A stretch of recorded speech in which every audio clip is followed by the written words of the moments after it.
of our we have the majority of our task force members here. Thanks for joining.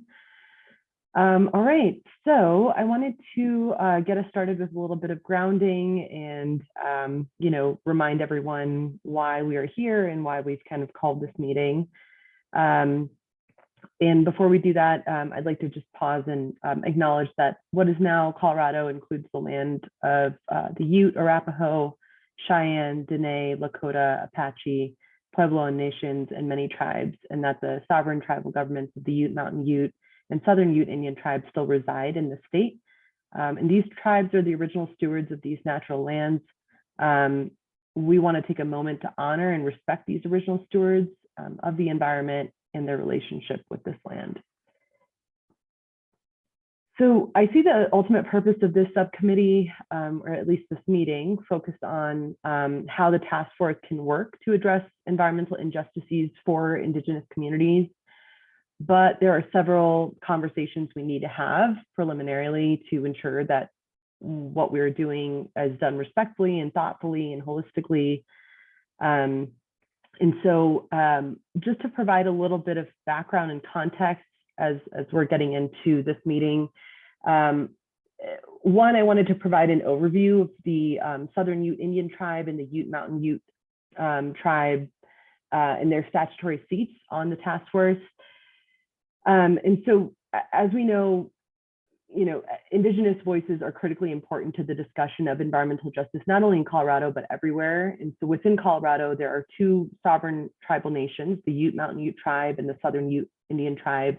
And additionally, there are thousands of Coloradans who identify as Indigenous living in our cities and small towns and rural areas. And Colorado's Indigenous communities face significant health inequities compared to white communities across a variety of health indicators. So with that in mind, it's no surprise that the legislature provided 2 seats for representatives of tribal governments on this task force, 1 seat each for the Southern Ute and then the Ute Mountain Ute tribal governments. Starting last summer, just shortly before the EJ unit was created and the Environmental Justice Act was signed into law, Joel, the Environmental Justice Program Manager, worked with Rachel Bryan-Auker, who's CDPHE's tribal liaison, to reach out to both tribal governments about their appointments to the task force. And despite their best efforts, there hasn't been those appointments yet. We do remain hopeful that the Ute Mountain Ute tribe may still appoint a member to the task force. Just keeping in mind that the tribal governments have numerous priorities that they, like all other governments, are working to balance. So it's important to note that our priorities in state government may be different than our sovereign tribal government partners at any given time. And states cannot regulate tribal conduct because tribes are sovereign. And so while it's important to keep a seat open for the tribes on the task force, neither tribal government has an obligation by any means to appoint a task force representative. And one other thing I'll mention is that the Southern Ute Indian tribe, at the end of last year, the tribal government informed CDPHE that they did not intend to appoint a member to the task force. And so while we may not have representatives from either tribal government on the board at this time, we may still be able to solicit input from our sovereign tribal government partners on the work of the task force, in addition to ensuring that we can conduct robust outreach to Indigenous communities throughout Colorado. And so as the task force, speaking to the members now, you all can develop really creative strategies to try to meet the tribes where they are and find ways to solicit input from tribal governments in a way that works for them. So I think solidifying some of those ideas is something that we can do today. The other thing I'll mention, Rachel Bryan-Auker, who I said was CDPHE's tribal liaison, has already met with a few of our task force members, Ian Tafoya, who's the chair of the Definition of Disproportionately Impacted Communities Subcommittee. Rachel also met with Renee and Beatriz in their roles as the co-chairs of the Equity Analysis Subcommittee. So just mentioning that because there have been conversations that have already taken place that have kind of brought us to this space now to intentionally focus on Indigenous community engagement. Rachel Bryan-Acker is now on maternity leave, and while she is out, we're working with Catherine Redhorse and Jennifer Lewis from the governor's office. Catherine is the executive director of the Colorado Commission of Indian Affairs, or CCIA, and Jennifer Lewis is the interagency tribal liaison with CCIA, and we have Catherine and Jennifer here with us today. And, you know, Catherine has joined us for this meeting, and because this is the first time many of you are meeting with Catherine and Jennifer, I'd like to take a moment and give the task force members that are on this call an opportunity to introduce themselves. And we can maybe just do a quick name and affiliation and maybe what brings you to this space, what brings you to this subcommittee today. And then Catherine, it would be great if you'd introduce yourself and kind of set the stage a little bit more and, you know, just provide clarity on a few different things that we had discussed. I also want to mention that I did drop a link to the agenda in the chat, which I'll do again for anybody that is just joining now. But feel free to take a look at that. It is still in kind of Word doc format because we're figuring this out as we go a little bit. So if task force members, I think many of you have edit access because any folks who are co-chairs to any of the subcommittees have edit access to any of these documents, but feel free to put things in suggestion mode if there are other things that you want to talk about throughout this meeting.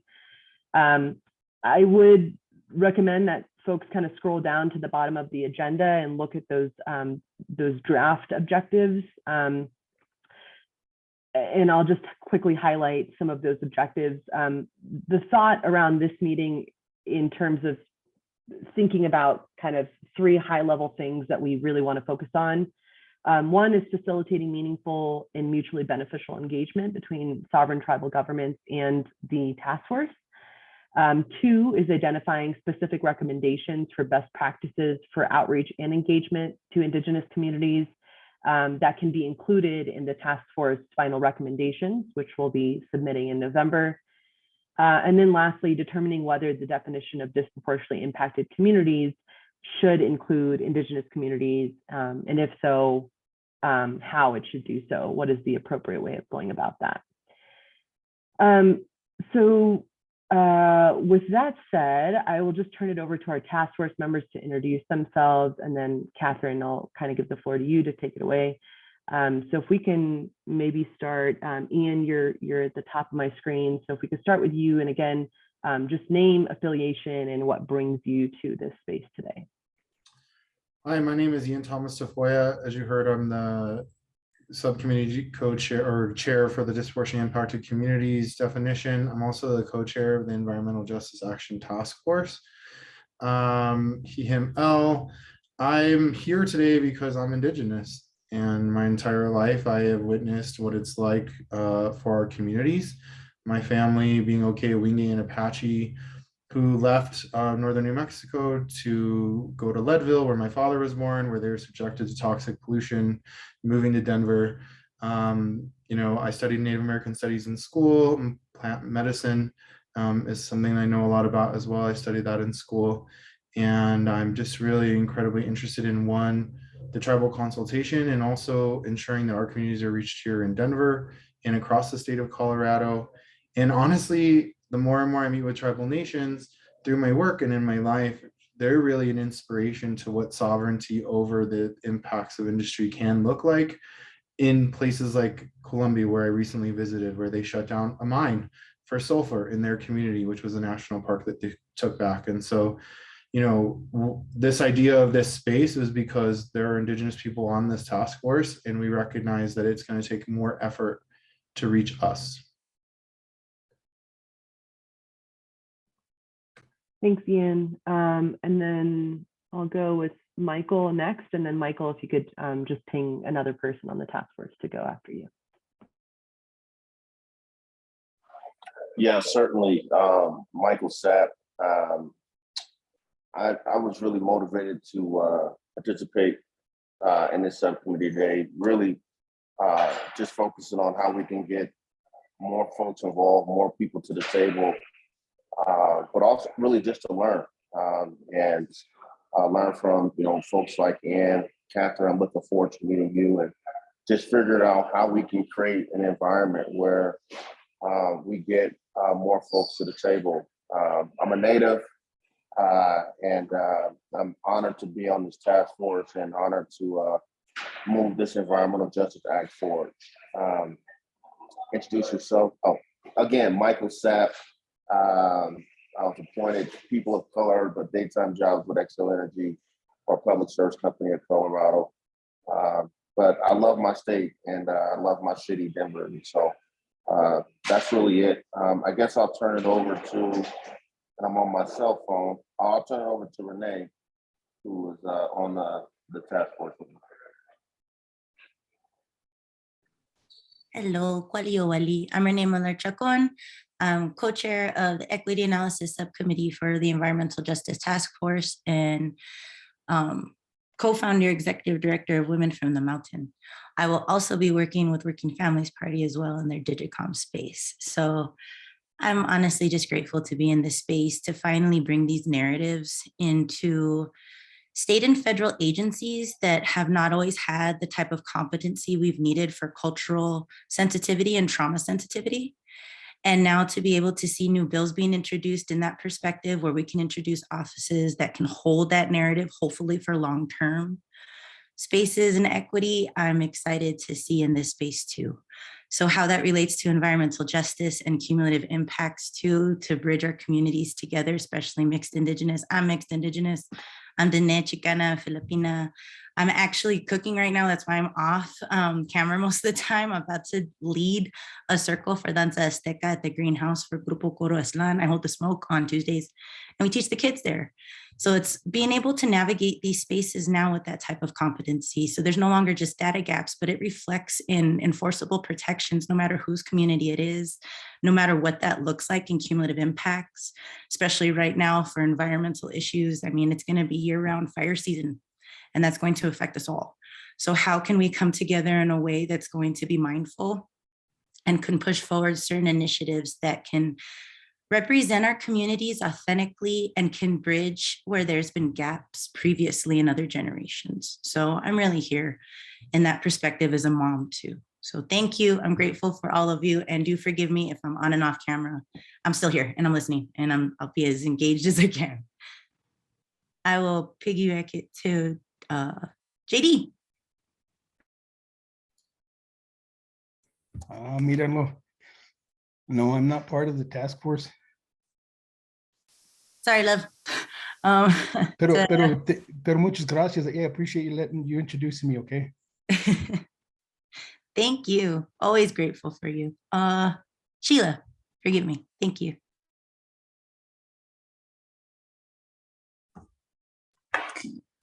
Hello, everybody. I'm Sheila Davis. I'm the director of the Office of Health Equity. And I believe that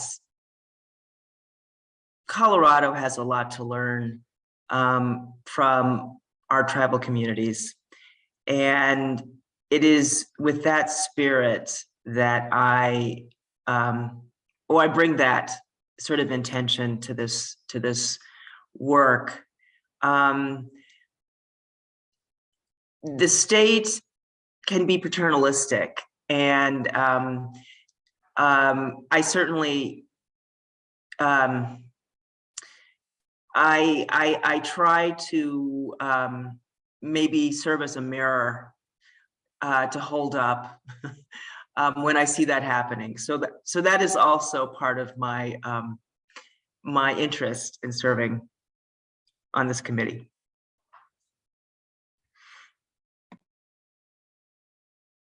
And I have to pick somebody. Is it Natalie or Nathalie?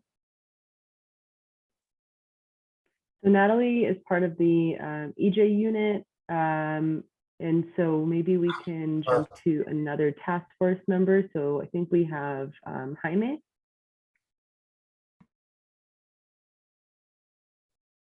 Thank you. Hi, everybody. My name is Jaime Valdez. I also go by Jamie at times. It's really, I leave it up to whoever I'm talking to at any given moment. I don't have much of a preference since I've grown up answering to both. And I grew up in a family that I think, although we have both Indigenous and Spanish and other ethnicities in our bloodline, I think my grandparents and their parents and grandparents and so on kind of more embraced the settler cultures, and we were not taught Spanish or a lot about our culture or anything like that as I was growing up. My grandparents didn't want us to have accents and stuff like that, and approached parenthood the same way when they were raising my mom and my uncles and so forth. And so I grew up not really knowing a lot about my culture until in my 30s, I went back to college for a second time and had this desire to learn more about my background. And I started looking into it, and it turns out that I always knew that I was Indigenous. I didn't know a lot about that background, but it turns out that I am Apache, Yaqui, and possibly Aztec. I'm still working on putting these pieces together, but this, I think, is the experience of a lot of multicultural Indigenous Americans. We are separated from our Indigenous culture, and it's oftentimes not until we actually seek out that information that we become aware. And as I became more aware, I couldn't help but to recognize injustices where they exist. And that led me to activism. And as a psychology major in my second time through college, I kind of decided that the direction I wanted to go was into organizing. And so I started out with a student organization called MECHA, which is an acronym for El Movimiento Estudiantil Chicano de Aztlán. It's a student organization, national student organization that works to empower Latino, Latina, and Indigenous people to enter the conversations that impact our lives through education. And so we try to increase enrollment in those communities in higher education. And so that was really my introduction into this kind of organizing work. And I've continued on from there, and I am now the Southern Colorado Community Organizer for Mothers Out Front, which is a mother-founded, mother-led climate justice organization. And we work toward the goal of a livable climate for all children and future generations. And so having come from both racial and economic justice movements into climate justice, it kind of seemed like a natural progression for me. And I feel like it encompasses all of those other areas that I've worked in before.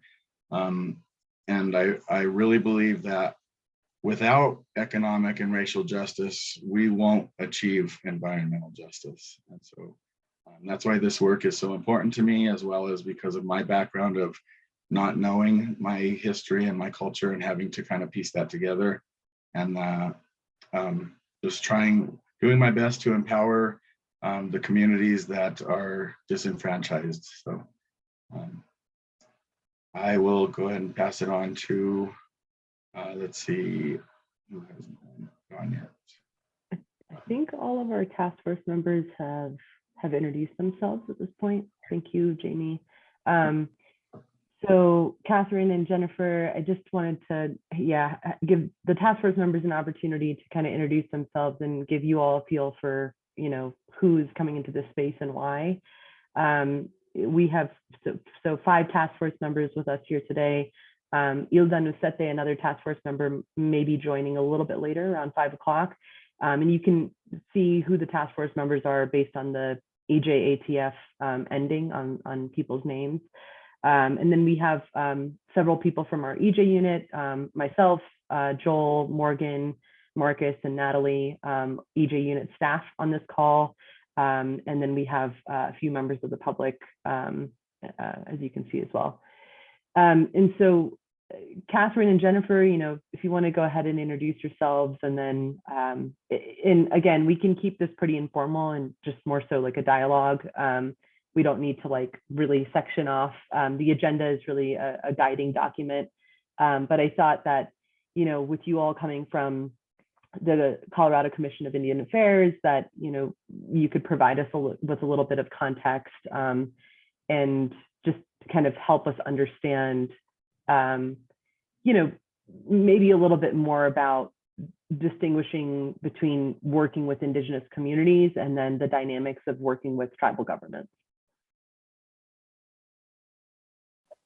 Well, thank you so much for the invitation to join the conversation tonight. My name is Catherine Rodehorse. I'm the Executive Director for the Colorado Commission of Indian Affairs, and I am Navajo and Lakota myself, and have been in the position for about 1.5 years now, so I'm still learning lots. And I'm just welcome the conversation that we will have tonight. So I'll pass it on to Jennifer to introduce herself. Good afternoon, and Yawiskino. I'm grateful that you all are well. My name is Jennifer Lewis, and I'm the Interagency Tribal Liaison for the Colorado Commission of Indian Affairs, and I'm a Seneca and Mohawk member of the Haudenosaunee, or the Iroquois Confederacy from upstate New York.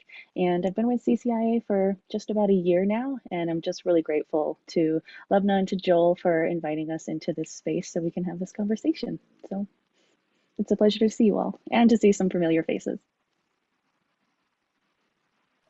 Yes, it is always good to see familiar faces. So thank you so much.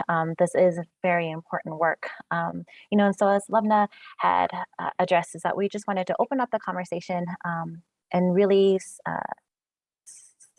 signify the importance of this subcommittee to really address and look at, I don't want to say address, but really hear from the Indigenous voices across the state in terms of this topic. So I just want to thank you for all the participants on this task force and those members of the public who are interested enough in taking their time out of their personal day to join the conversation. So thank you so much. So the Colorado Commission of Indian Affairs itself is a commission consisting of 11 members, voting members. It is chaired by the Lieutenant Governor. 2 seats are dedicated to the Ute Mountain Ute Tribe. 2 seats are dedicated to the Southern Ute. There are 4 seats dedicated to the executive directors of the Department of Human Services, the Department of Public Health and Environment, the Department of Natural Resources, and the Department of Local Affairs. And then there are also 2 at-large members who have 3-year terms. Those are open up to the public. They do not necessarily have to be members of the Native community. However, our 2 at-large members are, so that we are grateful for their participation. And then we have the Colorado Commission of Indian Affairs staff. So we have the commission, and the staff members do support the work of the commission, but we also really serve as that liaison between the governor's, Lieutenant Governor's office, the state of Colorado, and tribal nations, which includes the Southern Ute and Ute Mountain Ute tribes, other tribal nations that are, you know, surrounding Colorado. And then definitely we would want to serve the American Indian and Alaska Native community across the state. So with this, I think Renee alluded to all the bills that have been introduced this session and have been introduced last session. And part of that is that it did create seats for tribal nations to be a part of the task force. And I think that is an important step that the state of Colorado is taking, is signifying the priorities and the importance of having tribal representatives at the table in state task force, state boards, and state committees. Really what that shows is the respect of that government to government relationship between the state of Colorado, and signifying that respect of sovereign nations and respecting that government to government relationship. So really, you know, want to again just thank CDHPEs for signifying the importance. In addition to having that government to government relationship, it is also truly important to include the Indigenous perspectives of those necessarily not of Southern Ute and Ute Mountain. So I really just commend CDHPE to create this subcommittee to ensure that Indigenous voices that are outside of Southern Ute and Ute Mountain, and really outside of the tribal representatives, oh my goodness. Of course, I always stumble over words if you know me. Tribal reps, but are including community voices. Those are just as important that we hear from the Indigenous perspective and their voice as, a lot of people don't necessarily, well, here's what I've learned is that there are a group of people that know of the Southern Ute and Ute Mountain Ute tribe in the Southwest region, and then there's a group of people that realize that the majority of the AIN community live along the Front Range. And a lot of those times it's either one or the other that they prioritize. And so really what part of CCI is wanting to do is help spread the education is that, yes, Southern Ute and Ute Mountain are in existence, and we really maintain that respect of that government to government relationship in the Southwest. And how are we serving the majority of the AIN community across the state, which are focused along the Front Range as well. So it's a very generalized statements. I would love to open it up to the conversation, just see how CCI can help. I know Rachel Bryan-Alker is the official tribal liaison for CDHPE and is not able to join us this afternoon. So we're stepping in. We can never fill Rachel's shoes as she does amazing work and has such an eloquence to her speak and probably would never stumble over her words. But we do want to just be here as a support and see how CCI can support the work of this committee. So I will hand it back to Lubna. Or give it over to Ian if he has a question. Yeah, Ian, why don't you go ahead? Yeah, well, I also want to thank the CDPHE for supporting the vision of the task force and creating the subcommittee. I think that is really important. For me, when we first were approached and sent these individuals, the tribal nation, saying that they didn't want to participate, I said, okay, what else can we do to make contact with them, to be in communication with them, even if they don't want to sit at the table, and how can we honor what you're describing, the consultation that I think is incredibly important. I asked for opportunities, and I think the commission may be one place in which we can come present these ideas. But the thing that I'd really like to express to them as a citizen of this nation, that I have the power to change my government. And that is the purpose of this task force. And so if there are issues with our government and their interaction with those tribal nations in government to government relations and consultation, in the way in which programs are being administered, we have the ability to bring those recommendations forward in solidarity and in support of what tribal nations are requesting. And so that's the key important part that I would like to communicate to them, is that because of this unique situation of us in this government situation, we are empowered to make a difference. And that is why we wish to partner with them. If that requires us to go there in person to convey those messages, that requires coming to the commission to convey those messages, that is the message I would like to convey as the co-chair of the task force. And I think that, there's a really unique opportunity, as I understand it, even with the Southern Ute, that they already kind of have an environmental justice group of their own, right? So how can we be putting our heads together to converse and consult with them? I'm not sure. And I'm not sure of all the legal ins and outs of what counts as consultation and who has to be involved as us as just task force members. And so I'm very cognizant of needing to navigate that space. But what I'm really looking for is an opportunity to truly express to them that because we come from these communities, we want to support them in transforming a government that works for all of us.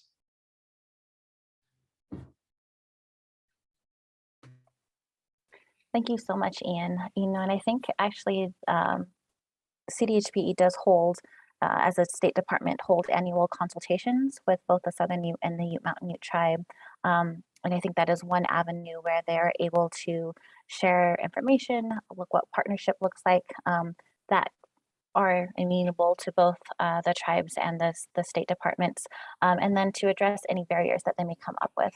So, and I think really from those consultations is what we've heard is that more incorporation to task force member or state task forces, boards, commissions, etc. But then also realizing that they are running as their own sovereign nations, and so how does that look like? respecting the capacity of the tribes and meeting the needs of the tribes as well as the state. So I really do, like I said, commend just this subcommittee being created to hear Indigenous voices and really prioritize, I would feel, the voices of our community. So thank you, Ian. And I did want to make note that the commission does hold quarterly meetings. So we will definitely work with Rachel to see if this may be an idea where the task force could come and can present in front of CCI's commission as well, and just the work or where. So looking at just other ideas or opportunities to share that communication. Out of what I was hearing you say there, I also saw there was a April 6th non-typical meeting that's been called. I'm not sure what that's in relation to. I definitely am going to try to tune in so I can just be present and understand what's happening before I would go into that space. But some of what I've heard from what was conveyed to me from the tribes through other people, right, not to me directly, is a question of resources. And, it seems to me that given that the state of Colorado took all of the land away from the people, that resourcing and creating recommendations that may lead to better resources for overall public health is something that I would support as a recommendation out of this task force.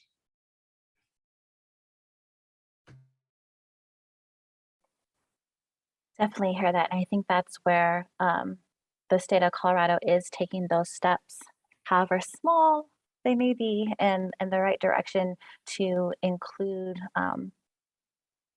tribes into state task force and the boards and commission to really hear from the tribes, and to ultimately what we're doing, is holding those consultations with the tribes so we can hear those barriers and how to come into an agreement of what it looks like in partnership moving forward to better serve the community across the state. And that is really recognizing that the tribal members are members of tribes, but they're also citizens of the state, right? So how is the state serving our state citizens who are tribal members?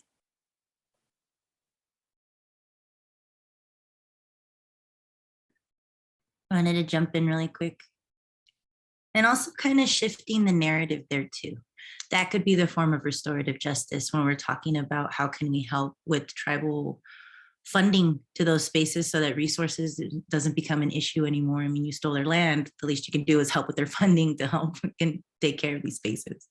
So looking at that as, again, trying to bring in that type of sensitivity, how can we bridge that? How can we push for that type of, I guess, policy making with teeth together so that it can have long-term and lasting funding for both those communities and for all the communities that kind of travel to, because it's a very mobile community. So being mindful of that too. Sorry, just wanted to jump in. I don't think you ever have to apologize for jumping in, Renee. And I think that is important, is that what are those funding pathways look like, not only for tribal nations, but for then the Indigenous community across the state too. So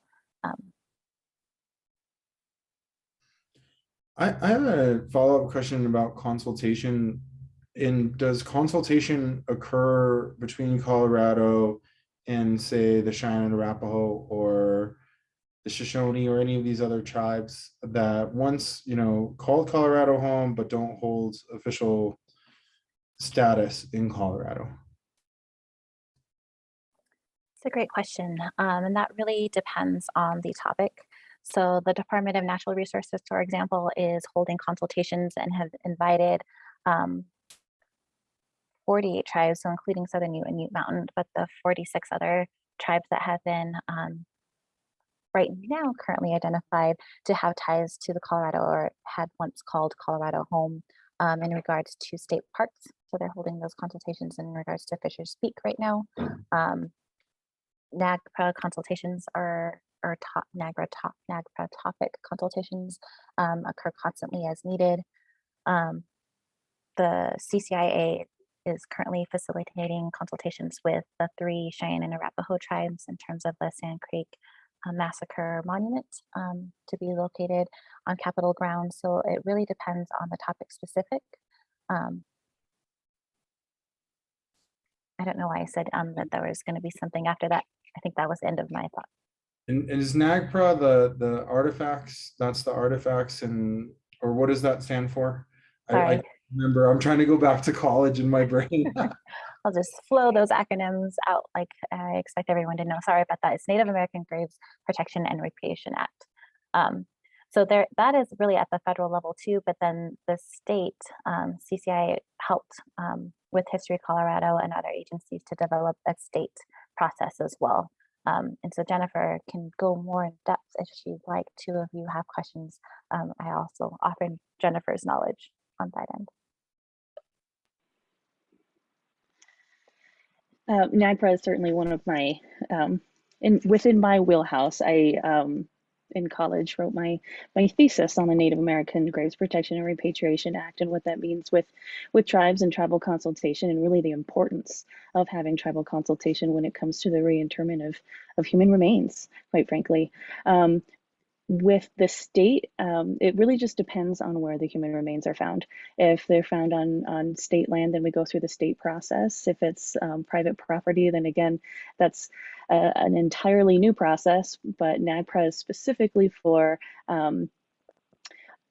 items of cultural patrimony, human remains, funerary objects that are found on federal land or within universities and museums.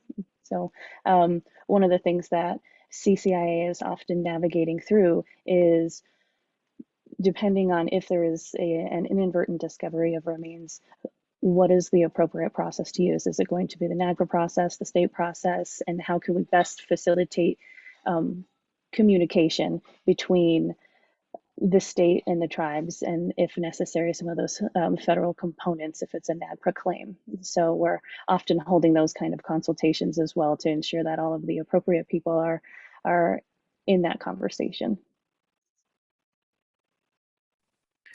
I will just jump in and also say that Colorado has the Colorado Geographic Naming Advisory Board and does have a seat for CCIA to be on that board. And within that, we've taken ensure that the tribal nations, all 48 tribal nations, are aware of those name changes to ensure that they do have a say on or can provide feedback or their own recommendations on all of the proposals that the board is reviewing. So we do hold additional monthly meetings and invite all of the tribal nations to have their input, or just look at the process if it's working out for them or not. So we are trying to maintain tribal consultations not only with the 2 Ute tribes but other tribal nations as well. And again, I think that just goes back to the state respecting that government to government relationship. If I can jump in, Ian, to kind of maybe put some additional response to your question, when we think about additional tribal nations with whom consultation could be warranted, or whose interests could be really relevant to the work of the task force, I think a lot about environmental justice and our environmental quality space. The kind of big thing that would come to mind are sort of transboundary pollution issues, right? There is air, water, and even waste transport that can kind of go a little bit outside the state of Colorado's borders. So I think that some of those issues could be most relevant to the tribal nations with sovereign territory that is sort of very close to our boundaries, right? So Jicarilla Apache, Ute of Uinta and Ouray, Navajo Nation, kind of those nearby tribes that might kind of have some shared interests in our air, water, and waste processes might be some of the most relevant for those conversations in the work of the task force.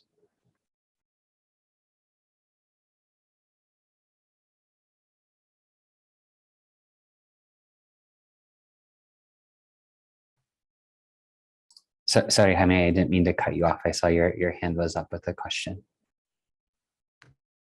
That's okay. I just, I missed the name of the Colorado tribal entity that you named, Catherine. Could you repeat that for me?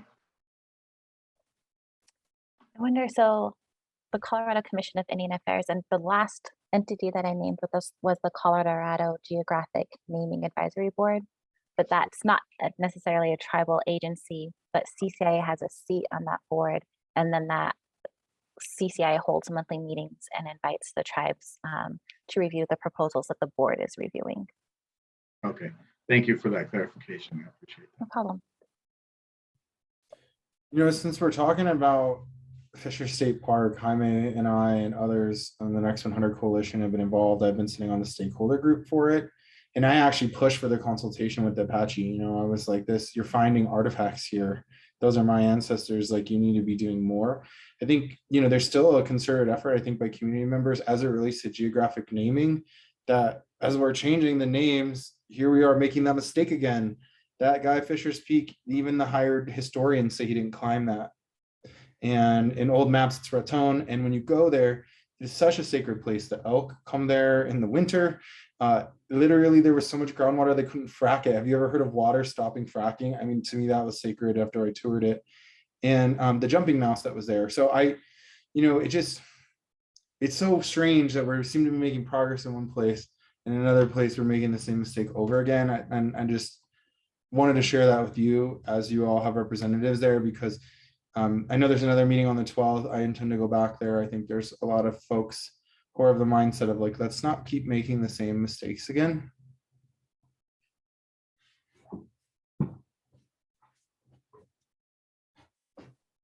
Thank you for making that statement, Neen. You know, I think it's always good to hear the steps that we're making forward and how we can improve definitely the process. So thank you again.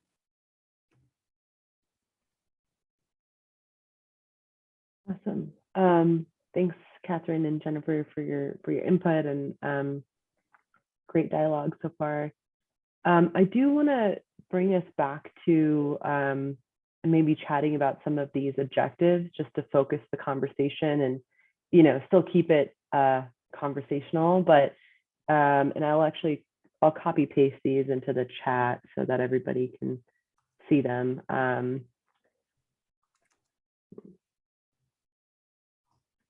Might not be the easiest way to read it, but if people, I don't know what's really preferable, if we want to just have people click on the agenda link and look at the draft objectives that way.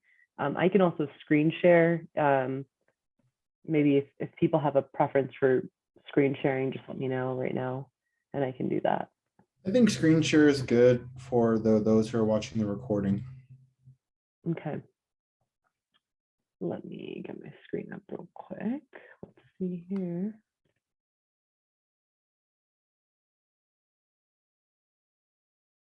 Okay. So, assuming you all can see this, okay, right? The agenda. Yes. All right. So, you know, as we are kind of thinking about establishing objectives, we have these draft objectives here at the bottom, and facilitating meaningful and mutually beneficial engagement between sovereign tribal governments and the task force is one of the first agenda objectives that we outlined. And I wanted to kind of go through each of these and maybe have a dialogue around it to see if these feel like objectives that are on point, or if we might want to adjust any of these or add some. So I'll give folks a moment to maybe read through some of these objectives that are listed here. And if people have thoughts, feel free to just come off mute.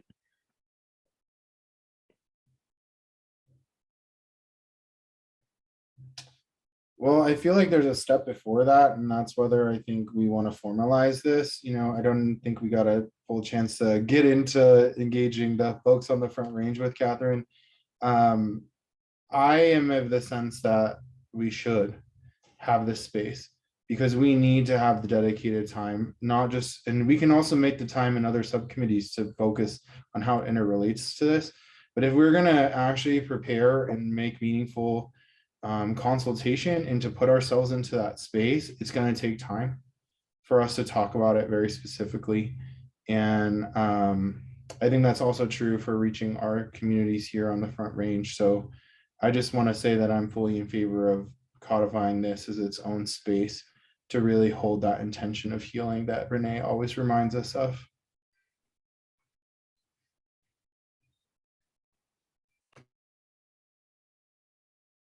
Thanks, Ian, for that. Yeah, and we can, if it does make sense, if folks want to kind of change the order in which we're talking about this, but we left these logistics section for a little bit later. But Ian, you're already kind of touching on whether we want to formalize this as a subcommittee or incorporate this discussion into other subcommittees. That was just a point of consideration.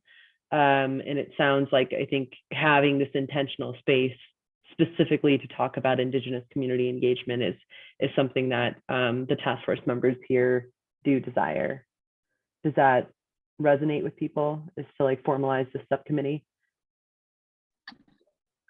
That works for me. Yes. Great. And I wanted to see, just kind of in terms of, if we are talking through some logistics, does it feel like it makes sense to have a chair for the subcommittee, or does it feel like a small enough space and collaborative that, you know, we can kind of just work together and share that effort? I hope more collaborative, but I'm cool if you want to share specifically. It feels like a small enough space, though, to be able to be collaborative. Yeah, I agree. I think we're small enough. I think that real collaboration can get us to our end goal, our North Star, as opposed to having a co-chair. But that's just my 2 cents.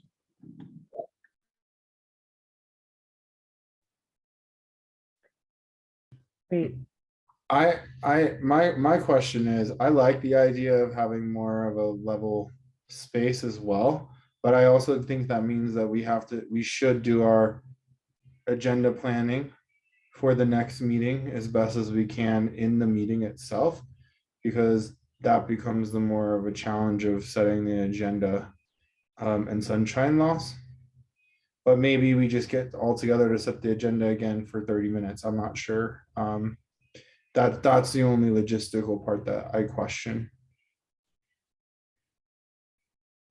Yeah, I think you raise a good point, Ian. And you know, I'm just kind of looking at the time right now and seeing kind of where we are in the agenda, and I wonder if we can maybe dedicate some time here in this space before we get into a few minutes of public comment towards the end, to use this kind of as a planning session as well, and maybe talk through what we want to work towards and you know, chat about at the next meeting. So just a thought there that how we could use this space.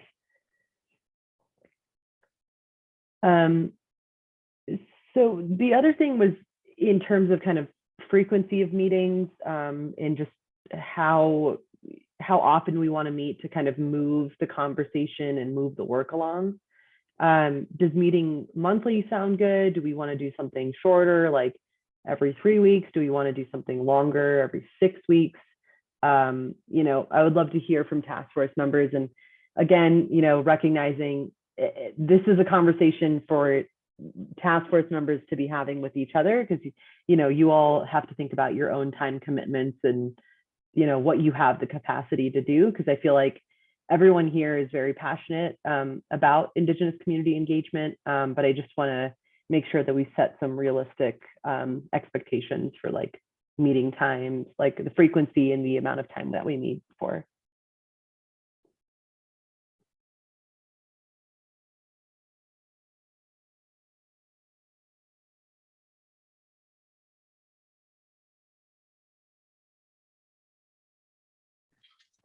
I think the 3 weeks to a month would be a good meeting to still update and try to connect.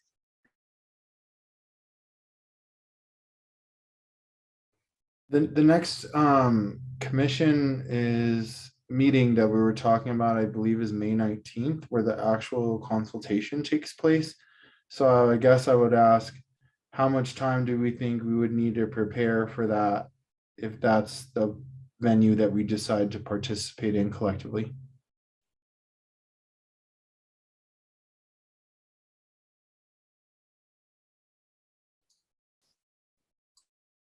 And I guess maybe a question for Catherine, and which then could turn back to a question for the full committee here, is I I think that there are probably like a variety of requests that could be presented to, or updates that could be presented at CCIA meetings, right? And so I think that there's a real question of, is the right time to have that conversation when there's some draft recommendations for the whole task force on paper to really solicit input?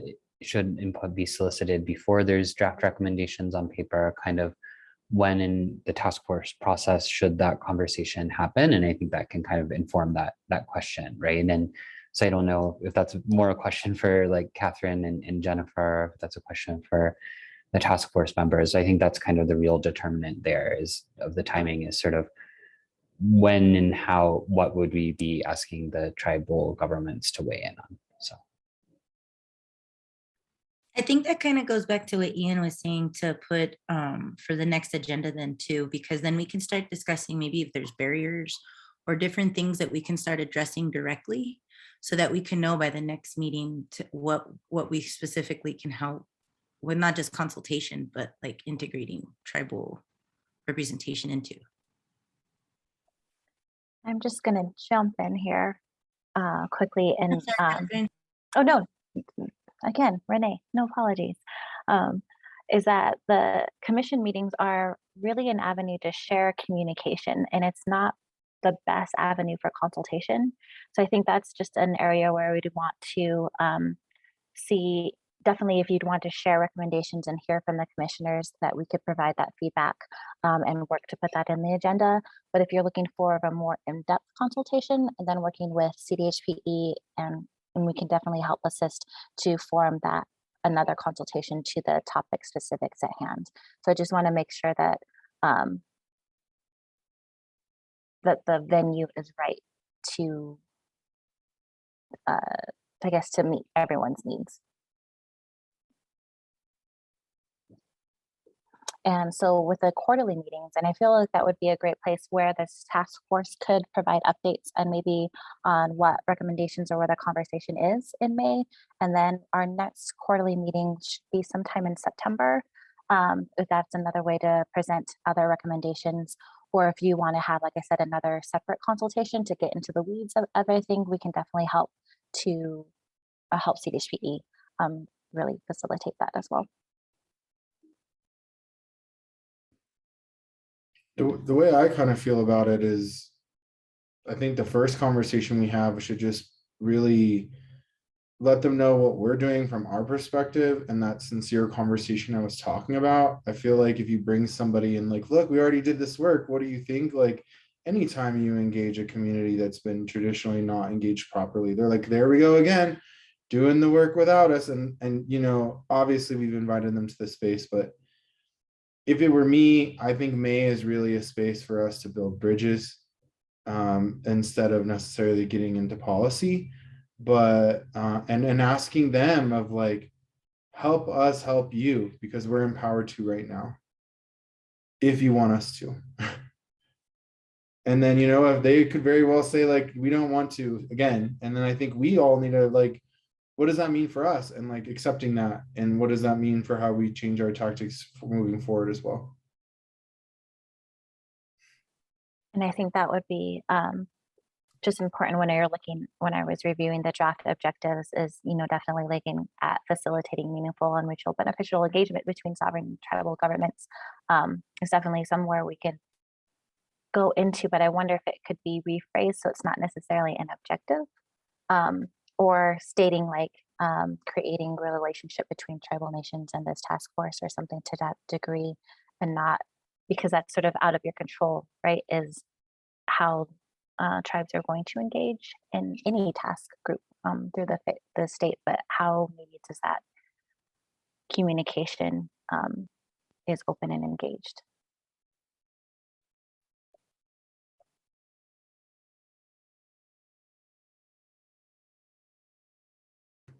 I love that feedback. Thank you for that.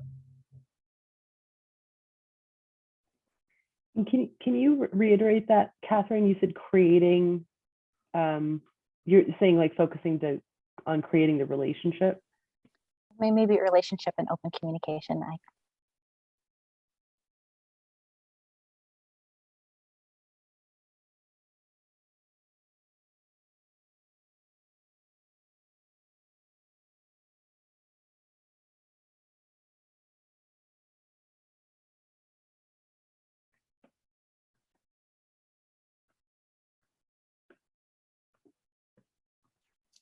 For those following along at home, we are updating the agenda, and we do also have a notes document that is in the public folder. So if you ever look at the agenda and wonder, are the EJ unit staff taking notes? We just take notes in that notes document in the public folder. So thanks, Lumna, for bringing over that to the agenda document.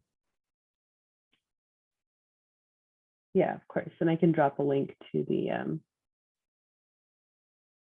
the Google Drive so people have access to the full folder.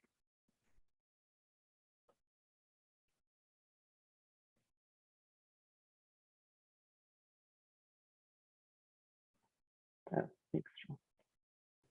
Should we maybe have Ilda jump in now and introduce herself too, just so the other folks know she's joining us?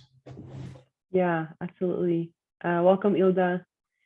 We started off the meeting with a round of introductions for Catherine and Jennifer, who are with CCIA. And so it would be great if we could hear from you. And our introductions consisted of your name, your affiliation, and what brings you to this space today. Awesome. Thank you so much, Lebna. My apologies for jumping in late. I had a thunder meeting for my day job. Hilda Nocete, she, her, hers, ella, Environmental Justice Action Task Force, also the chair of the subgroup of best practices of community engagement.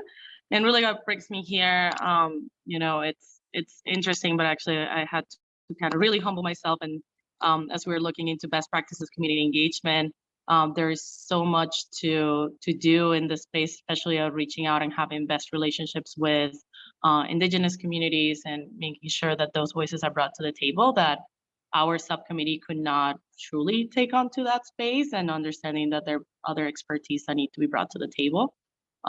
So that's why I'm excited to be able to join this space, and also being able to communicate some of these conversations to that subcommittee. So we're not replicating, and we're also having best communications between those subcommittees.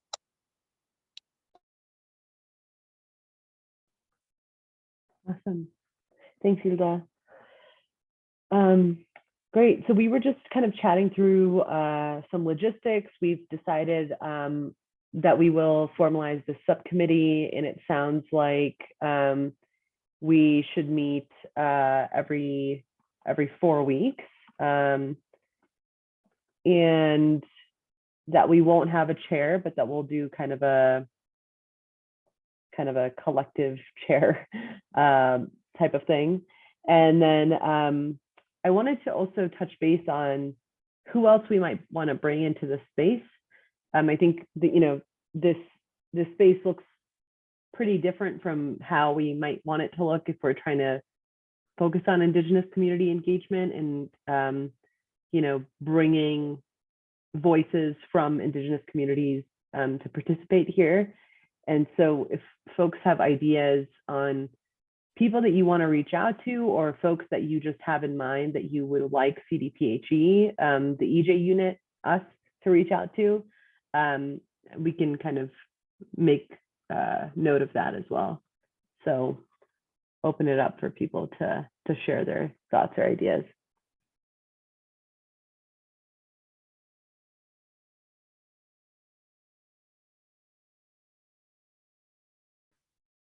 Not to put the other employees of the state on the spot, but since you all run your commission, I would be really interested in who you think should be connected to this environmental justice space. Yeah.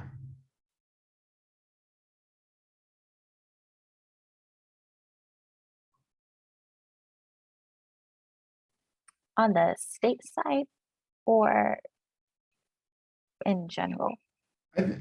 I'm getting, well, I mean, I guess I'd be open to either, you know, I mean, for example, we know the person from CDPHE who has that job is on maternity leave, but does someone else have that job in another agency that we haven't met with before, as an example, or a community organization that is serving Indigenous people, not the tribal nations, right, in Colorado in that sense, but are really connected to environmental justice.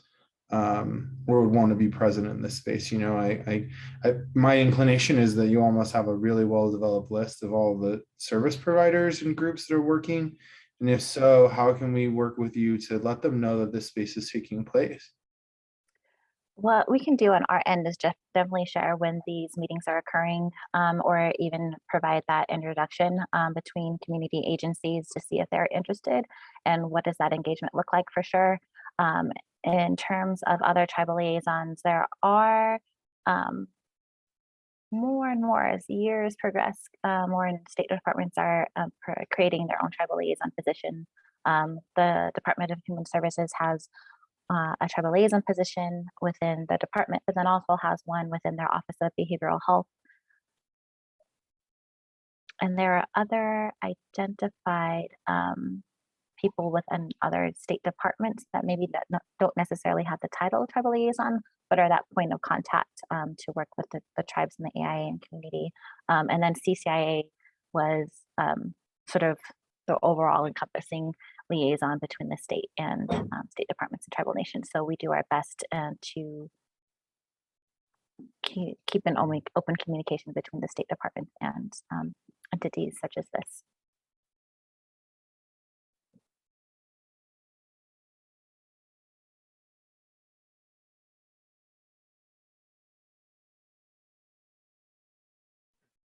Do others have thoughts on maybe like Indigenous community voices that they would like to bring into the space?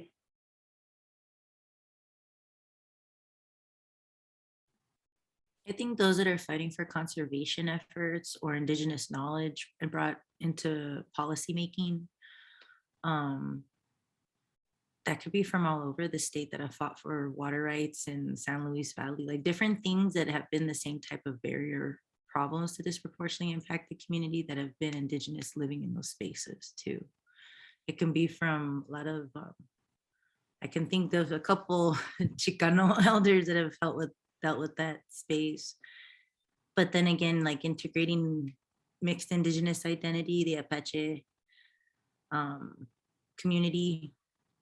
I really want to see if we can call back the Cheyenne and Arapaho first to reclaim and rename.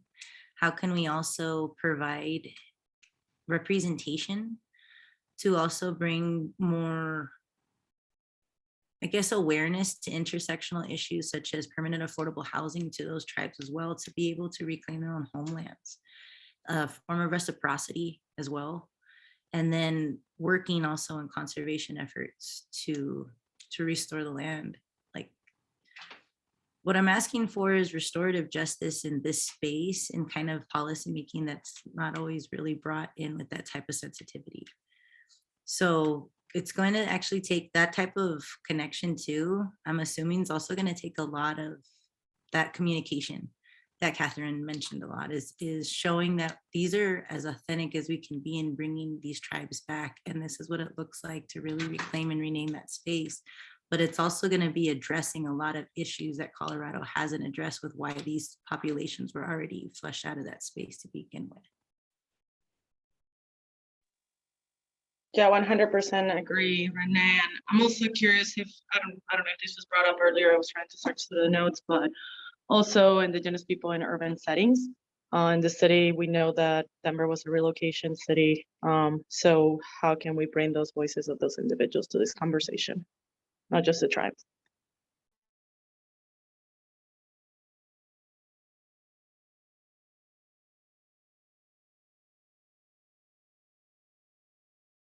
I know there's a Fort Collins community that was trying to get land back essentially from CSU, I believe. And doing that through also conservation efforts of land restoration and soil restoration. So I know that there's a community there too. So looking at different cities and different spaces too as a call out.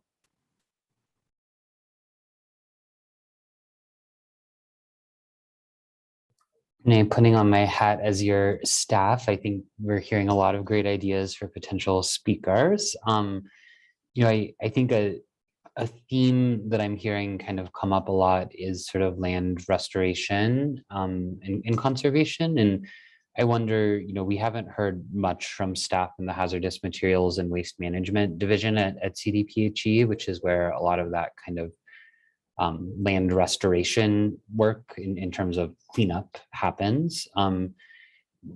Would this subcommittee be interested in kind of hearing from some of our staff who kind of work on that type of cleanup project, or is that like a little bit outside the scope of what would be useful for this subcommittee? I would be interested on just what are current methods.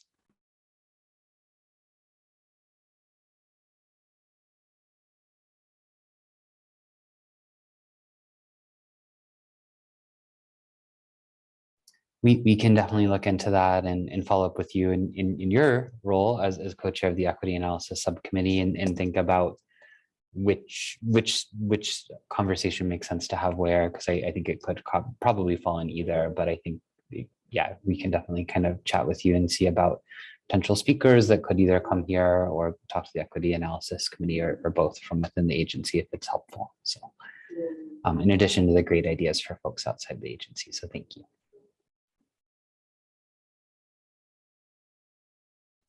Thank you. And there's also other spaces too that I could hopefully integrate of other just people that we work with in land restoration too. For right now, it's huge in mycology and mycelium, things like that. So.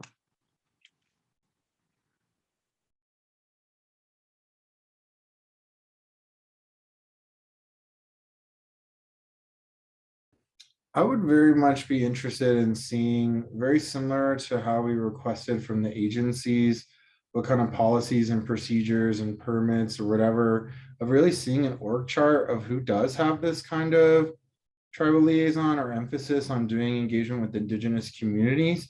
Because obviously a recommendation there could be, you all should have this. And I think it would be really a good place to know where we're at. I really appreciate what you shared with us, Catherine. I'm thinking more of like a document that we could produce and have for the public and to also help guide our work. And then I think from there, I would be interested in having some of those people come talk to us, because I think the people who are doing the work are the ones who know where the problems are. My mom always told me, if you want to know what's really going on, you go to the person who's at the front desk. Right, like, because they're seeing everybody who's coming in and out, and I think that could be really powerful. And then I would agree with Renee, like calling in leaders who are successfully organizing our communities and have done it consistently for years and years and years. I mean, think of the Four Winds March, or there's just other examples of where the powwow, right? Like, how is the powwow doing their and conducting their outreach? How is the Indian Art Market, which is now moved to Colorado Springs, doing their outreach, right? Because they are successfully calling people to Colorado for a purpose.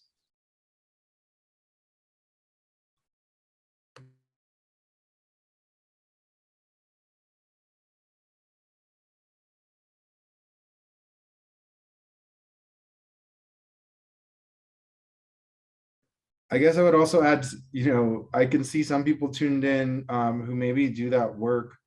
If they do that work for an NGO, I think your voices and problems that you have found in representing or assisting that between that interconnection between government, the environment, and tribal nations, very much warranted, right? I think I've consistently said, and when I talk to people about this, is like, bring forth your problems because they're real world examples. It's the data that we need to make the changes. So I don't know if that's legal aid foundations, if that's our NGO partners, like maybe we want to think of a survey that we could circulate in our NGOs about who has those jobs too, because they don't have those jobs either. That's another, that's a thing that we could be understanding capacity about, and also soliciting information and maybe also nudging them in the right direction of including programmatic work like that in their companies.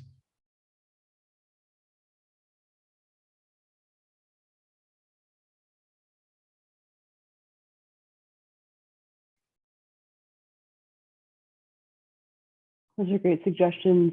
Any others have thoughts on people that they would like to bring into the space to have these conversations. And I also think as we're kind of thinking about that, it might make sense to look at these objectives again and see if they're where we would like them to be.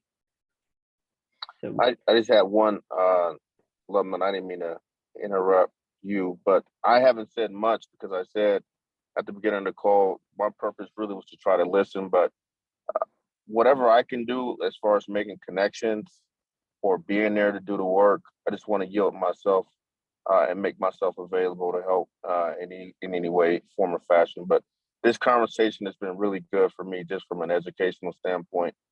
And I just don't want folks to think that my silence and I'm not engaged, but I'm just right. I'm just here to do the work and just really listen and just be vulnerable and just have an open mind to everything. So just wanted to say that while I had you guys. So please carry on. Thank you.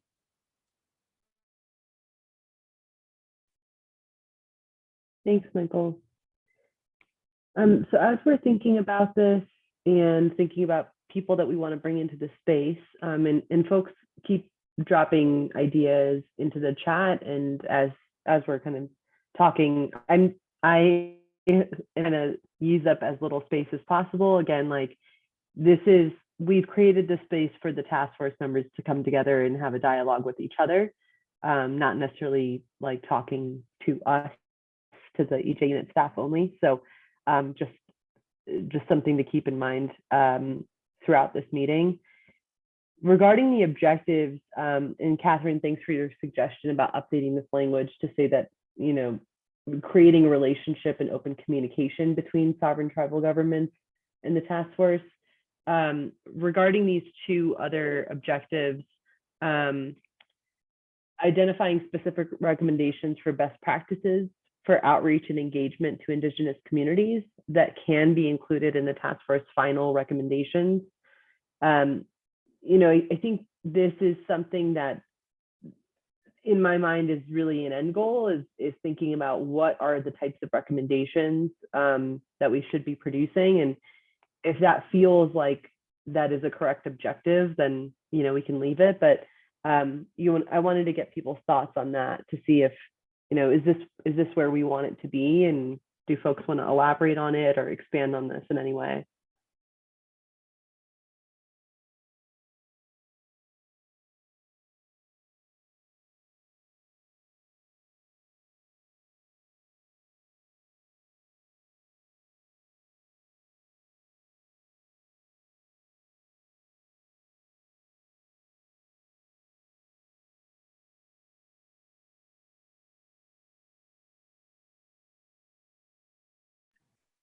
I think one thing we can discuss in a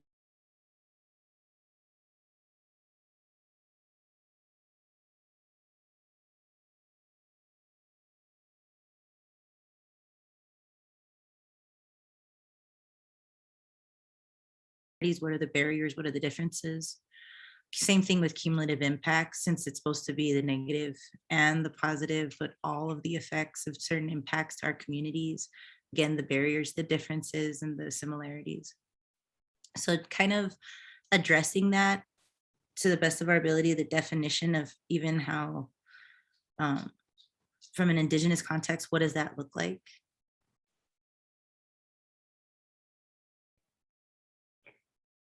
Yeah, thanks, Renee. And that's getting into kind of the third objective here as outlined, determining whether the definition of disproportionately impacted community should include Indigenous communities, and if so, how it should do so, and, you know, what's the level of specificity that we want. As a reminder, in the EJ Act, there is a definition of disproportionately impacted community.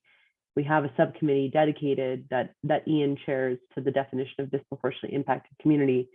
Do we want that to include Indigenous communities? And if that is the case, then, you know, to what extent and what kind of language do we want to use? And I'll elaborate there, Lumna. You know, I think in many ways, how that definition encompasses Indigenous community is one of the toughest questions, because right now it's a three-part definition. So the first part is demographic and includes communities that are more than 40% people of color, which is inclusive of Indigenous people who identify as American Indian, Alaska Native on the census. But I don't know how many census block groups sort of reach that threshold based on sort of mostly an Indigenous population in Colorado. Then the second component of the definition, which relates to history, includes communities that have a history of exclusionary laws and policies, including anti-Indigenous policies. And that's a really challenging question to answer in the context of the definition, because of course, the whole state has a history of anti-Indigenous policies through the theft of land and the history of treaty making and the many problematic aspects of American history and legal policy that relates to the relationship between both the federal and state government and tribal nations. And so I think there's a risk that taking that component of the definition at its face could be over-inclusive, right? It could inadvertently mean the whole state counts as a disproportionately impacted community, but then that doesn't let us prioritize things like grant funding in the communities that need it the most. And so that's a tough question to answer, of how to kind of acknowledge that history while still creating like a workable definition, I guess. And then Renee already kind of brought up the cumulative impacts prong, which is an important part of that definition. And then ultimately, I think there's a big question of, what do our sovereign tribal government partners, the Ute, Mountain Ute, and Southern Ute, want in terms of, do they want to be defined as a disproportionately impacted community, kind of given the benefits and everything that comes with that in a regulatory context, but also the potential stigma or label associated with that term, right? So I think those are all really tough questions that the task force is going to have to grapple with in some way. And I think that conversation, it's really up to you all whether that happens here or in the definition subcommittee or both. But those are conversations the task force will need to kind of have.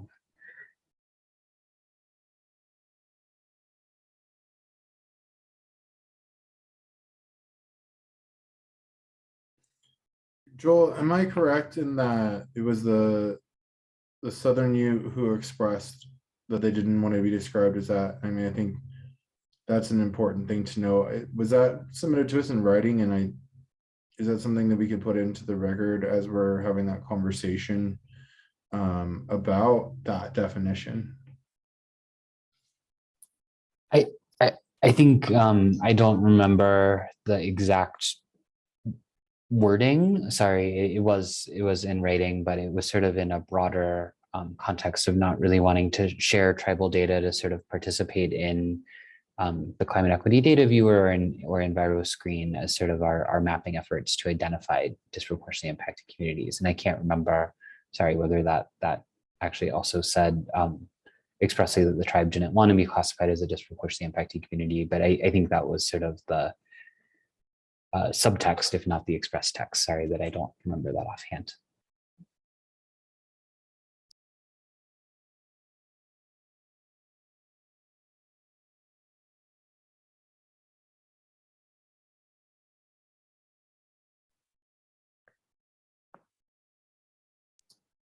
And I would maybe just share, Jen was there, but actually yesterday we had a meeting with Ute, Mountain Ute about EnviroScreen, in which it did seem like at least the staff of the tribal government were fairly interested in collaborating on EnviroScreen and sharing tribal data and sort of, how I don't know that conversation really got to the classification under the definition, but certainly saw the value of sort of the benefits of things like grant funding eligibility. And there were conversations about what makes us eligible for a grant. And we talked a little bit about the definition. So I wouldn't classify that conversation as sort of a clear, like, yes, we would like to be under the definition of disproportionately impacted community, but certainly I think Ute Mountain Ute was perhaps from that conversation about our mapping tools, like a little more like interested in kind of where they fit within that definition, sort of given the desire to kind of make sure that their area is eligible for things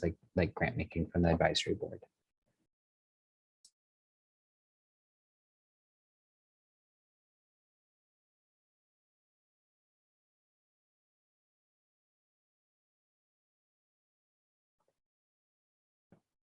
Are there any other objectives as we are in this space that we want to accomplish that are maybe not outlined here. We've talked about creating relationships and open communication between tribal governments and this task force. We've talked about, you know, creating specific recommendations for best practices when we're, you know, engaging and outreaching to Indigenous communities.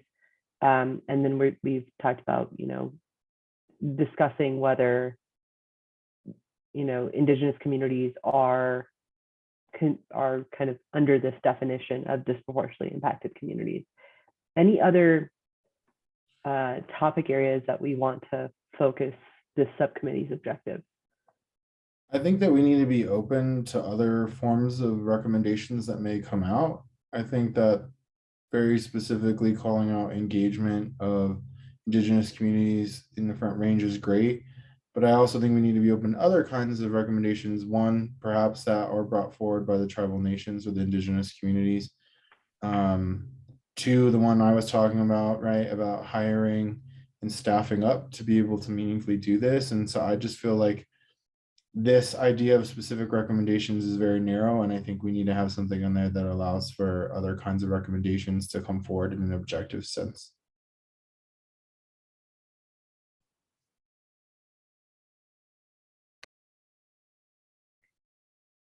And how would you phrase that, Ian? Like developing or identifying recommendations that come from Indigenous communities, just like more broadly? Yeah, I mean, I'm wondering in the objectives here if we just want to talk about specific recommendations that come out of this. I'm not sure how to word it, but I feel like this is a good one. But it just won, and I want to just feel like our objectives should be broader. I'm not sure how to word it. Maybe someone else can help me out.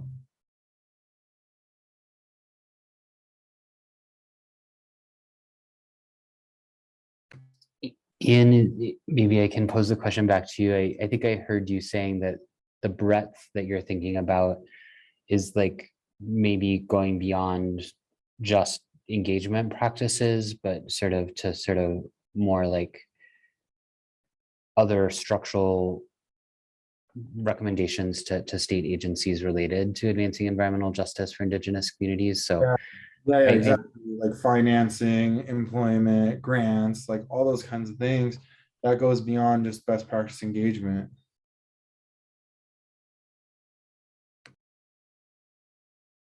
Which is more like equitable engagement and equitable support and tool and resource providing in so many instances. Yeah, long-term support, as Renee's stating in the chat.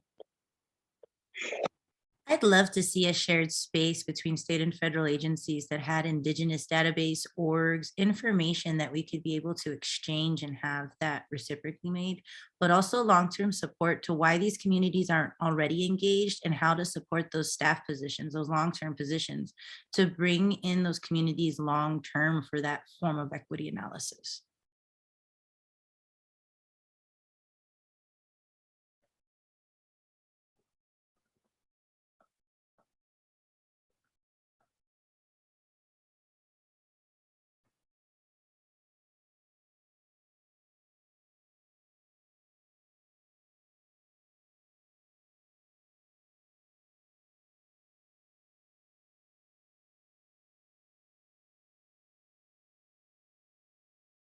how did we do as your staff in capturing that? Did we kind of capture the spirit of those recommendations, or Yan, Renee, Ilda, Michael, Jaime, anything else you would add there?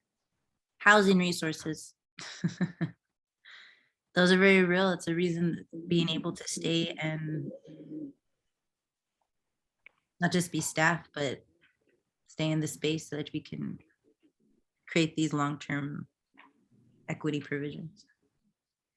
I think in addition to the housing resources that Renee alluded to, I think you guys pretty much summed it up perfectly. I'm wondering if like we need to be thinking about like specific agencies and if there are different recommendations for different agency. I guess I see structural changes to agency practice, so maybe that gets at it.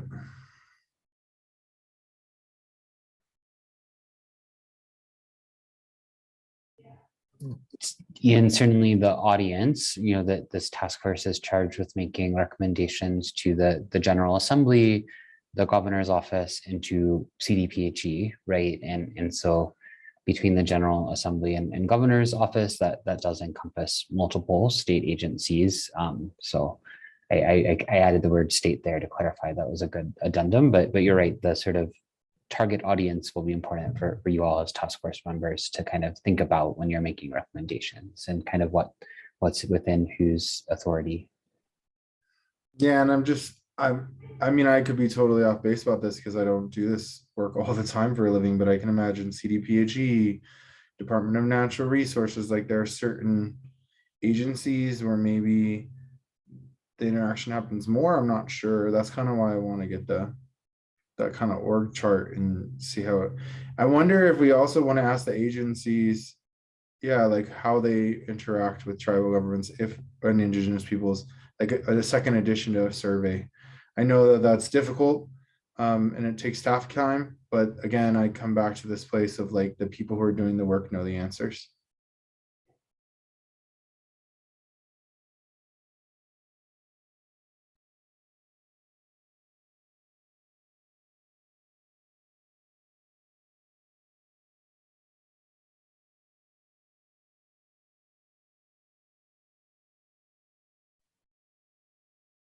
Thanks, Renee. Okay, so it looks like we're in a pretty good spot in terms of just general objectives of this subcommittee. I do want to take some time to kind of think about what we want our next meeting to consist of. And I'm wondering if that might be kind of shaped by the conversation that still needs to be had and kind of opening it up for public comment.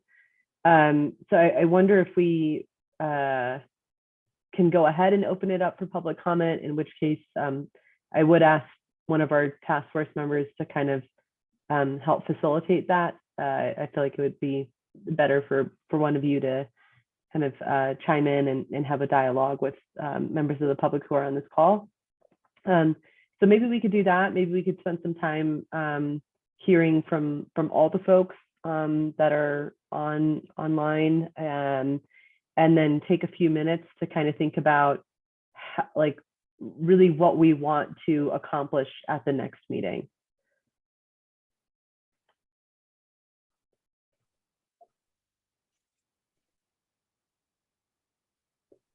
That's fair. I like that next step. Curious what others think. Going and yours and letting you're saying, let's get to public comment and then come back. Yeah, I think so. Or, kind of have like a amalgamation of both. I'm open to just keeping this meeting pretty fluid and just having it just be really conversational and instead of sectioned off. So yeah, if we want to, I guess I would be open to opening it up to public comment. And if there are task force members, maybe we don't need to assign a specific person, but if task force members would like to just engage in more of a dialogue, we welcome that as well. So yes, thank you, Catherine, for joining the call and for providing us with all of your knowledge and information. Much appreciated.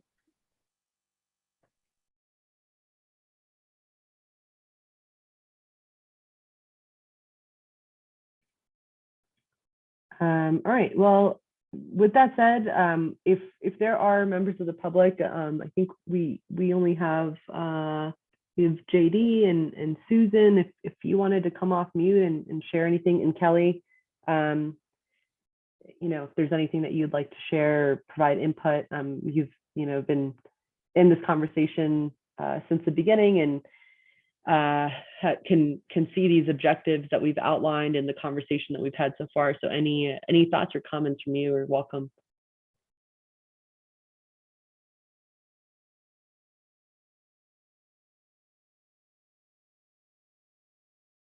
And even on who we might want to bring into the space. We welcome your ideas there. I'll let her go first, but yeah, I'd like to say something when a chance comes.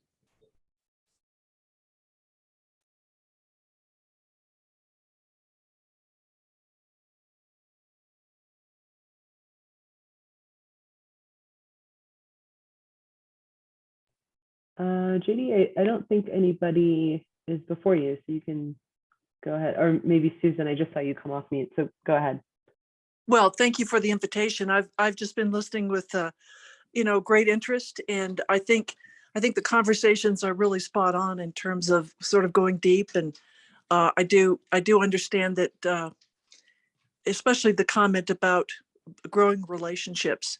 And I'm involved right now in some training about conducting outreach with specific objectives in mind. And in other words, matching the objective with the technique for the outreach and being very clear about that. And at some point in time, it'd be great to share some of that offline. I'm still in the process, but I think that having an understanding across all agencies of government as to what the specific objectives are and how to frame outreach to best achieve those objectives is a good thing to do, and would like to serve as a resource or in support, or at least I don't know, just somebody who's thinking it through with you to the extent that that's something that you'd like to have happen.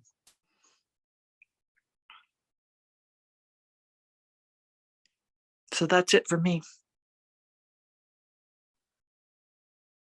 Thanks, Susan. It's great to see you. I've noticed you on several of our task force and subcommittee meetings, and I appreciate your engagement and always appreciate your expertise. And so, yeah, thank you for being here, and I hope to hear from you more in the future.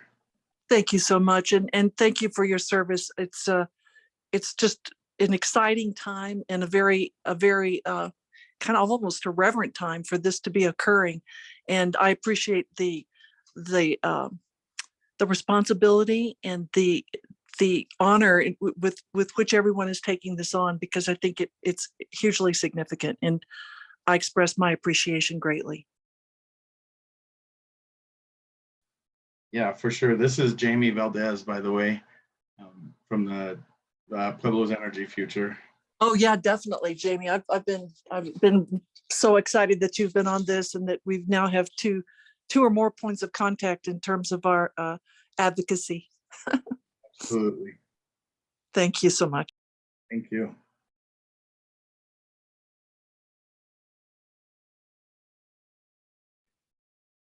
Thanks, Susan. JD? Unless Susan, I hope this is appropriate, but I want to say thank you because you're recognizing the same thing that I am. And that's what's been giving me hope, because there's been times I just want to just quit. But if I can, I'd like to make a comment, because Renee did in fact mention the idea about the land back. And the thing that I put up there with sovereignty in mind, a lot of times the governing entities, they always say we'll be in consultation. But when it comes time to sitting at the table, there's actually nothing there. They're just consulting. And that's what happened with the school. There was a huge stadium land back, and I think some of that stuff's on video, but it was pretty disheartening the way it was all handled. There were even promises made to individuals that they were actually be seated at the table years ago. And so one thing that I would like to suggest that we do here, and I say we because I do believe the public should be participants in this effort, is there should be something else. If we're looking to actually have recognition, and we're going to call it actually consultation, we should find another word or find some way, and Ian actually alluded to it, that they're actually sitting here.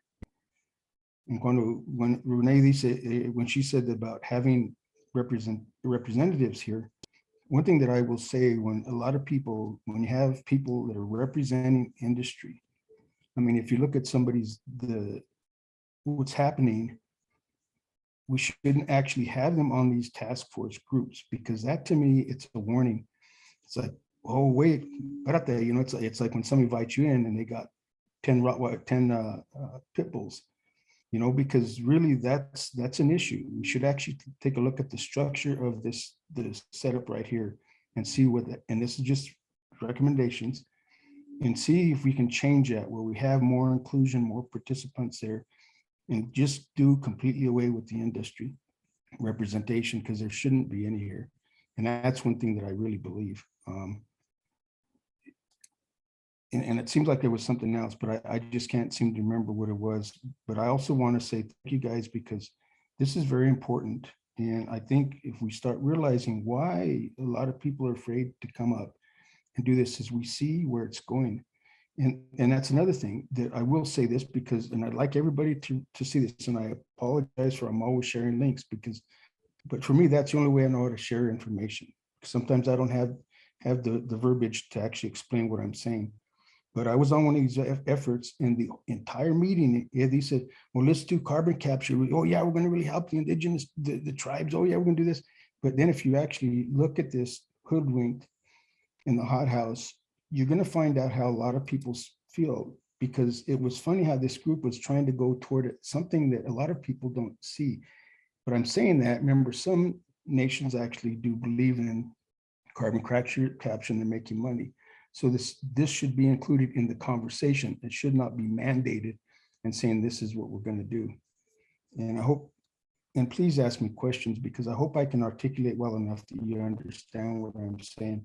And I really do want to be a positive member of this, but I get frustrated también. So I appreciate you allowing me to talk.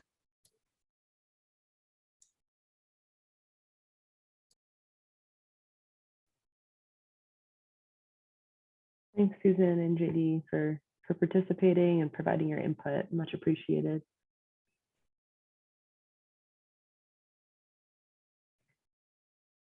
Does anyone else have anything they want to share, thoughts, ideas, suggestions, and maybe content that they would like to cover at the next meeting?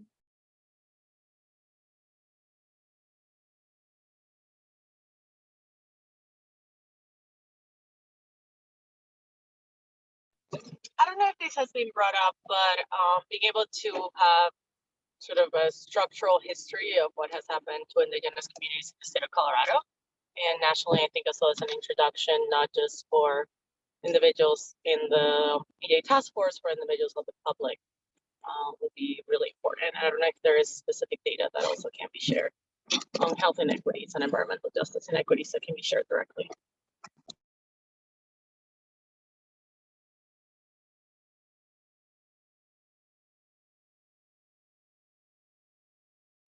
Yilda, I bet there are a lot of possible folks we can have kind of provide that. We're actually fortunate in Colorado that many of sort of the foremost legal experts in federal Indian law as a field and sort of the history of what federal exclusionary policies have meant for indigenous communities are here in Colorado at CU Law School and then at the Native American Rights Fund. We could potentially reach out to some of those folks as potential speakers to kind of cover that sort of historical aspect and how we got to here. Would that be of interest to you to kind of hear from like either a NARF attorney or one of the CU professors who kind of specializes in that history? Yes, that will be fantastic. And I think just for foundation of the work that we're going to do and centering our work as we're moving forward, I think it will be ideal. I don't know if it could be as part of our next meeting.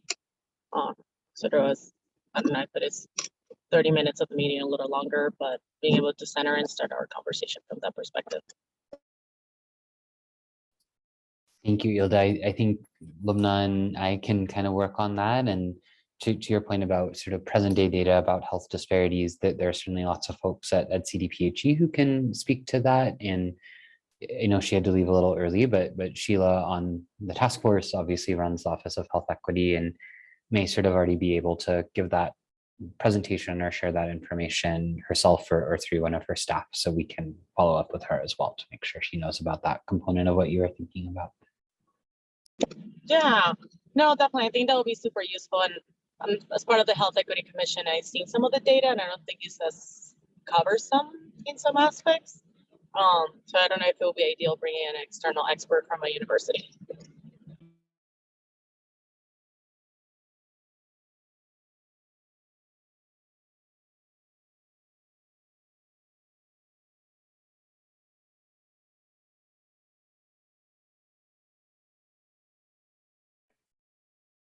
Thanks, Gilda. Michael or Jamie, do either of you have kind of thoughts on where you would like to spend your time at the next meeting as well? And totally fine if you want to kind of mull it over and like send over some thoughts in an email too. But I just want to make sure that you all have the space.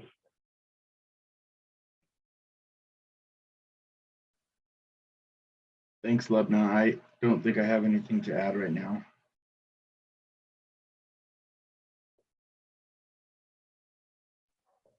Yeah, me neither. I would like to think about it over email and allow others that may have dropped off early to opine as well. But I do want to thank all of those who participated in the public comment portion of the meeting. Really appreciate you all taking your time to share your perspectives on this topic. But Lubna, I would kick it back to the whole group and maybe we can look at it via email. Awesome.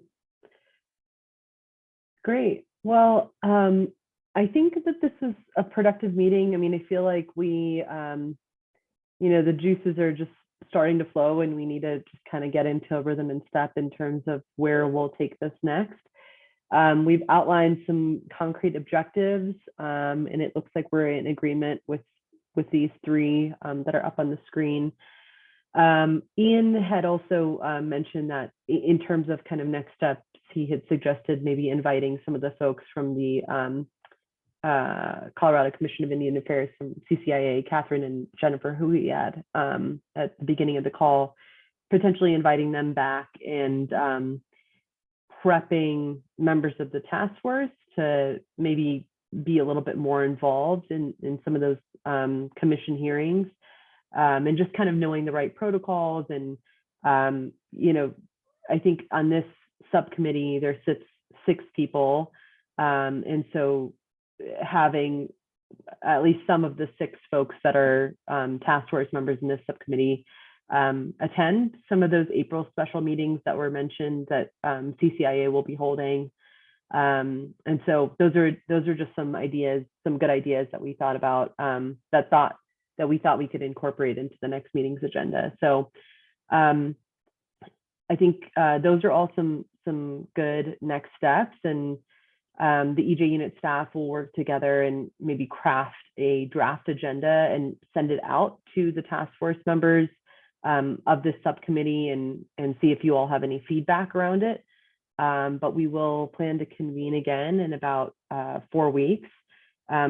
If there are, because the April meeting is coming up with CCIA, if there are some kind of concrete next steps that we can send via email for task force members to like be involved and maybe be just more intentional about their participation in those CCIA hearings, we'll definitely share that with you via email. So I think that kind of covers what we wanted to chat about. I would maybe suggest that we go ahead and end early since we are a small group, and I feel like folks have had the opportunity to chat, and I don't want to drag the meeting out for longer. And we could probably, Joel, if you're up for it, maybe we can do a quick debrief after this and think about how we might want to craft a quick draft agenda to send out sooner rather than later while it's still fresh in people's minds.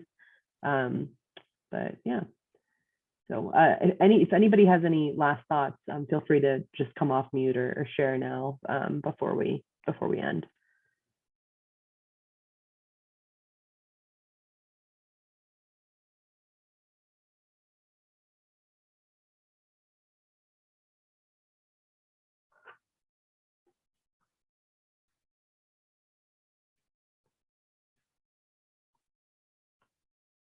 Okay.